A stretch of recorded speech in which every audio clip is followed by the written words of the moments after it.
రాష్ట్ర అధ్యక్ష బాధ్యతలు తీసుకున్న కానివ్వండి, ఫేక్ రికవరీ కానివ్వండి, మరి కొన్నకాల ముందు వారి భవిష్యత్తు కోసం కార్పొరేషన్ కావాలని మా అందరితో చెప్పడం, దాని మీద మేమందరూ నివేదన చేయడం, స్వర్ణకార సోదరులకి కార్పొరేషన్ సాధించడం, ఒక సంఘం ఒక కార్పొరేషన్ సాధించిందంటే అది మన రాష్ట్ర అధ్యక్షుల వారి నాయకత్వంలో. మరి ప్రతి ఒక్క సంఘం కూడా స్వర్ణకార సోదరులకు మా ఊరిలో మేము ఏదో ఒకటి చేయాలి, వారి కుటుంబాలను వెలుగు చూడాలనే ఉద్దేశంతో రాష్ట్ర సంఘం నుంచి జిల్లా సంఘాలు, ప్రభుత్వ సంఘాలు కూడా రాజకీయ పార్టీల కన్నా కూడా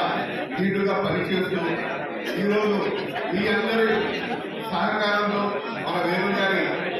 వేణుమాధవ్ గారి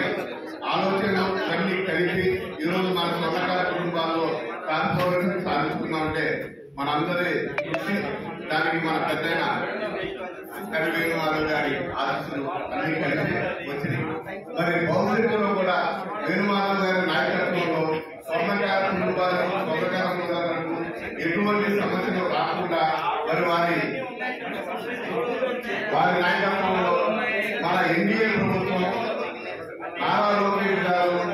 స్వర్ణకారుల మీద ప్రత్యేక దృష్టి పెట్టి స్వర్ణకార కార్పొరేషన్ ఏర్పాటు చేయడం, మరి ప్రతి ఒక్క దానికి కూడా నారా లోకేష్ గారు మంగళగిరిలో మన మంత్రివర్యులు ప్రతి ఒక్క స్వర్ణకార తన సొంత మనిషి వలె ఆదరిస్తూ ఎప్పుడు ఎటువంటి సమస్య వచ్చినా కూడా నేనున్నానంటూ మన రాష్ట్రంలో స్వర్ణకార సోదరులకు ఎంత ప్రయత్నిస్తున్నారనేది మనందరం చూస్తున్నాం. మనందరం కూడా ఖచ్చితంగా మన నారా లోకేష్ గారికి, తెలుగుదేశం పార్టీకి ఖచ్చితంగా కూడా రుణపడి ఉంటామని ఈ సందర్భంగా తెలియజేసుకుంటూ భవిష్యత్తులో అతి తక్కువ టైంలోనే